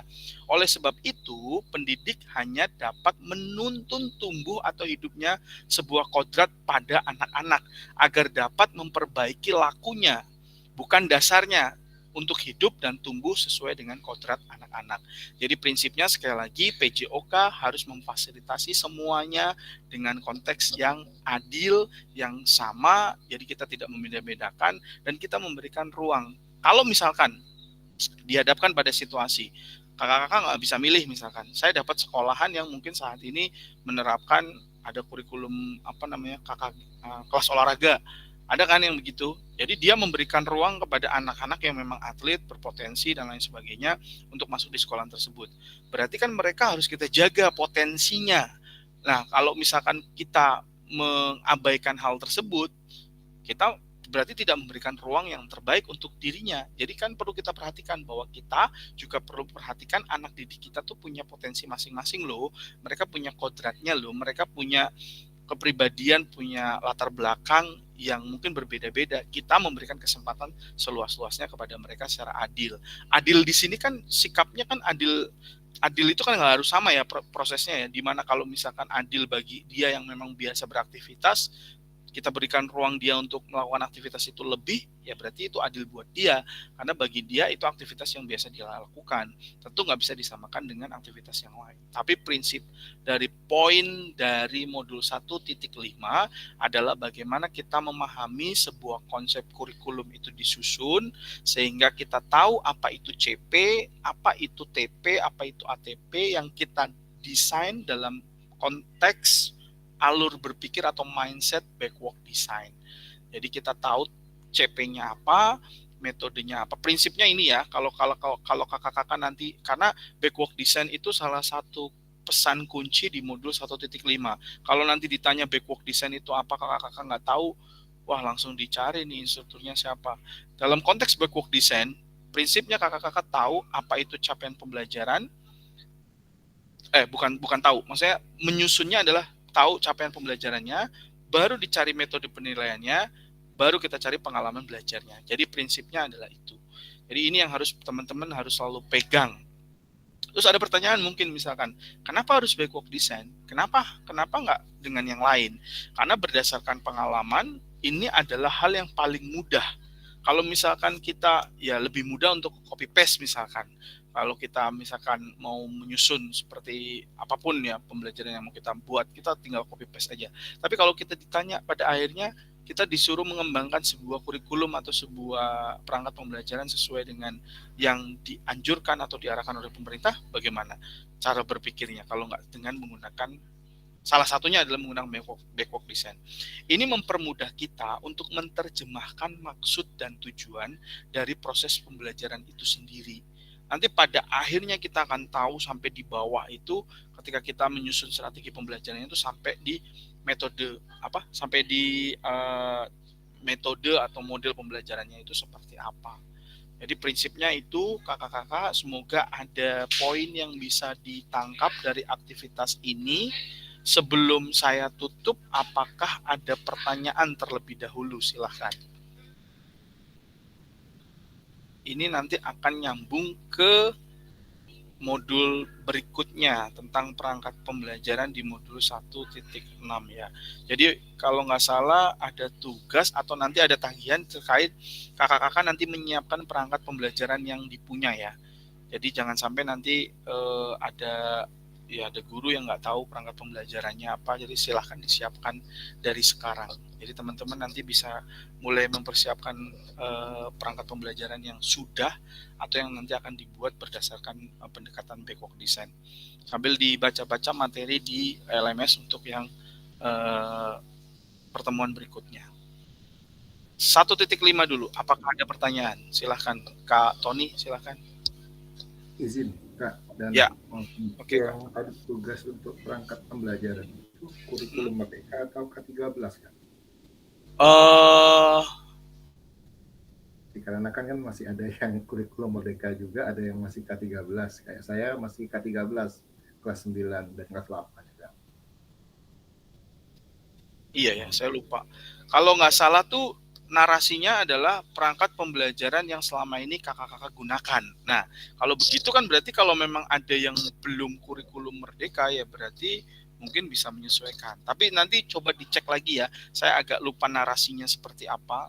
Kalau memang di situ disebutkan harus membuat perangkat pembelajaran kurikulum merdeka, ya berarti kayak contoh kasus di Kak Tony yang mungkin belum menerapkan, boleh mencari referensi dari teman sejawat untuk tetap membuatnya perangkat pembelajaran berbasis kurikulum merdeka. Gitu ya Kak Tony. Nanti dilihat di LMS aja petunjuknya itu apa. Gitu. Karena saya agak lupa-lupa ingat nih. Ya. Terima kasih Kak. Terima kasih, Kak. Yang lain apakah ada pertanyaan? Kak Glenn, silahkan Kak Glenn. Izin Kak, terkait tugas tadi, perangkat itu 1 tahun ajar atau 1 pertemuan atau 1 semester Kak? Kalau yang kemarin kita diskusikan itu untuk yang 1 pertemuan. Tapi sepertinya yang nanti kakak-kakak menyesuaikan di LMS aja.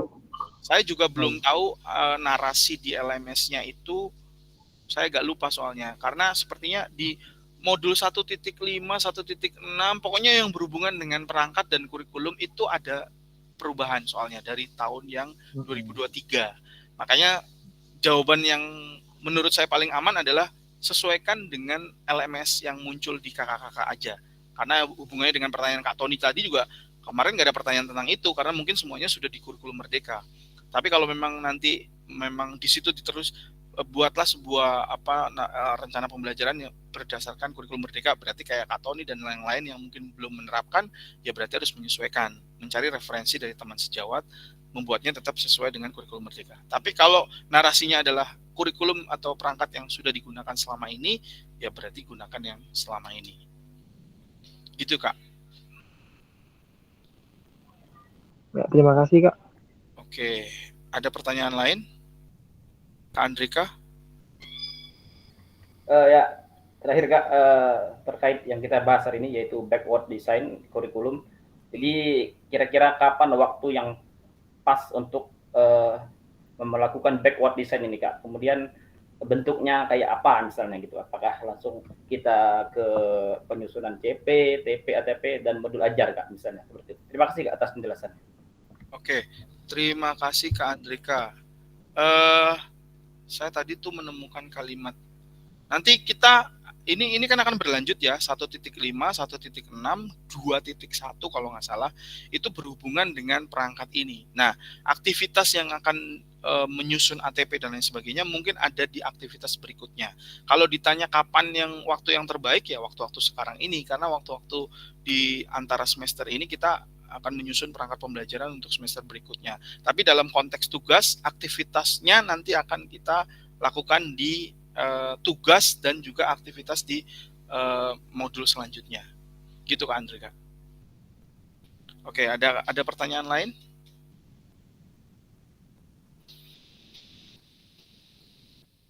Nanti saya akan share terkait CP terbarunya tadi ya. Jadi silakan nanti bisa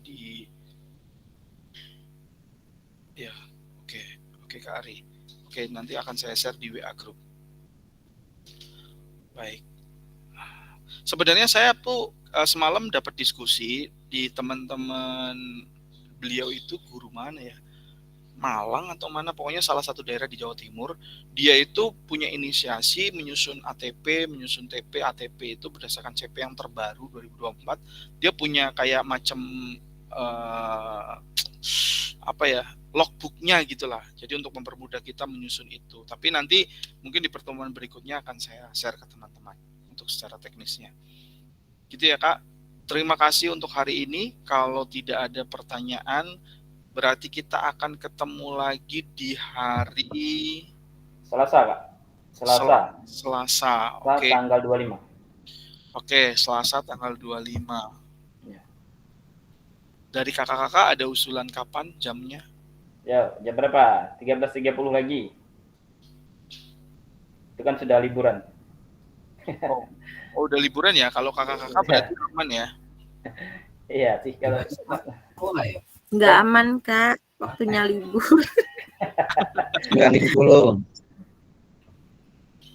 Ya, minggu ini kita ketemu cuman sekali, minggu depan juga cuman sekali, tapi nanti di awal Juli itu kita ketemu 3 kali, hari Senin, Selasa, Kamis, baru di pertemuan berikutnya kita ketemu di Tatap Maya.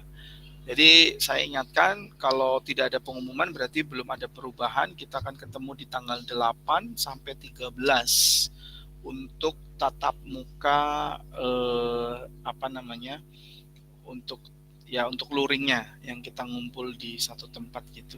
Jadi teman-teman perlu mempersiapkan, jadi perlu diperhatikan kita masih minggu ini 1, minggu depan 1, tapi awal Juli kita ada 3 pertemuan di 1 minggu. Jadi nanti mungkin perlu bisa disesuaikan lagi dengan jadwalnya teman-teman. Mungkin yang liburan akan menyusun liburannya kemana. Nah itu nanti bisa disesuaikan. Jadi nanti bisa menyesuaikan jadwal ya. Kalau memang mau kita buat malam ya berarti bisa malam. Tapi kalau misalkan kakak-kakak mau request siang hari ya, seingat saya belum ada agenda sih saya nggak akan request. Kecuali saya tahu, oh saya hari ini ada jadwal ini, mungkin saya akan request. Tapi sementara ini silahkan saya menyesuaikan.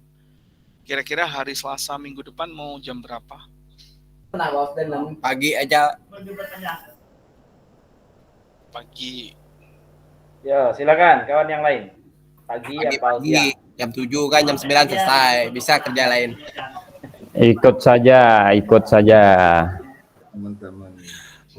Silakan kita. Izin Kak.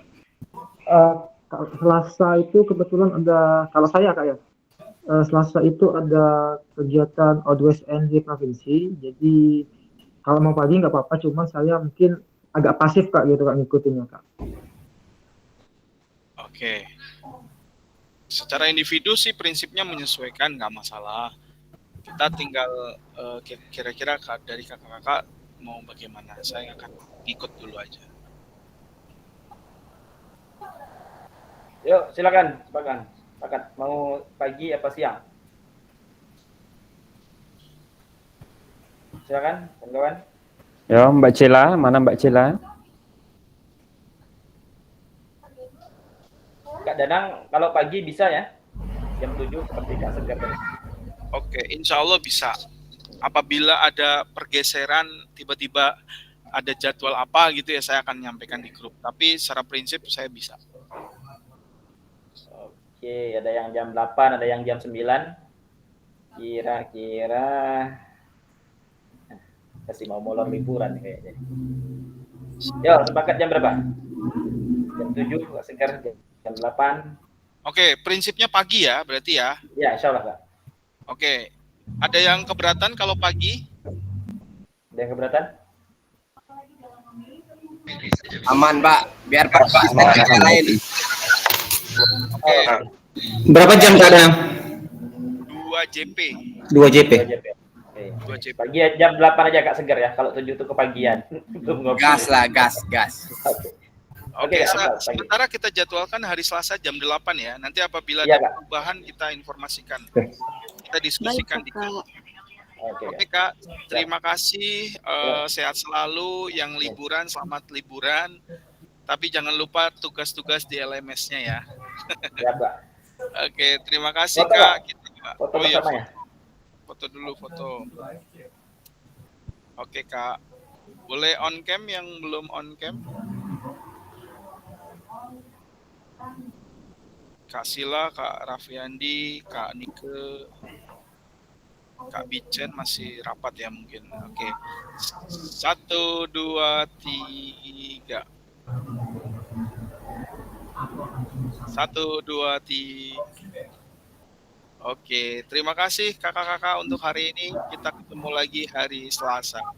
Kurang lebihnya mohon maaf, saya akhiri. Assalamualaikum warahmatullahi wabarakatuh. Waalaikumsalam warahmatullahi wabarakatuh. Minal aizin wal faizin, Kak. Izin semuanya. Silakan. Apa tugasnya, Boy? Boy banyak ulah tugas, Boy. Nah, tugas refleksi 1.5 kerjakan. Yang dikumpul Refleksi tanggal terus. 27 itu apa ya? Tidak tahu kok, ini baru tanggal 20. Ada yang 27 Tadi tuh, yang tugas terakhir Ah. 27 tuh sebelum refleksi yang 1.4 dia. Ah, Tadi kumpul lah. lah dikumpul. Bagi kupon. Apa itu? Mulai lagi nih. Yo bagi kalau Kalau tidak dikumpul, tidak baca gitu. Kan tugas 1.5 nih. Lah, lama. saya baca 27, baca saya. Ya tanggal 27 ngumpul, boy. Bagi bang, Tony siap, sudah. lagi nyetir tuh. Sera. Jawab aku. Nah. Oke. Oke, Jin. Kakak-kakak. Oke, kakak Muklis, setelah nengok mobil baru, Kak Muklis. Terima kasih. Baca. Udah jual. Ay, warna merah nanduk kage, oi. 2017 tuh. Ketua, boleh tuh. Jual tuh. Ada go. Oh ya Pak. Ah, ya, ketua lada. Otak-otak jangan lupa dibawa pas tatap muka. Otak-otak jangan lupa dibawa. Oleh-oleh sebelumnya tuh bawa banyak-banyak biar lulus galuh. Oh, yo, otak-otak, boy. Bangka Selatan tuh boleh yo, Pak Segar. Kami siap makan, Pak. Kami ini siap makan. Pokoknya siap makan. Woi, pokok tatap muka tuh kasih Nah, makan, kasih paju itu terus kalau biar tuh. cepat gawe ya. Oke lah, sip. Terima kasih kakak-kakak semua. Oke, ya. Assalamualaikum. Sini. Assalamualaikum. Salam. Waalaikumsalam.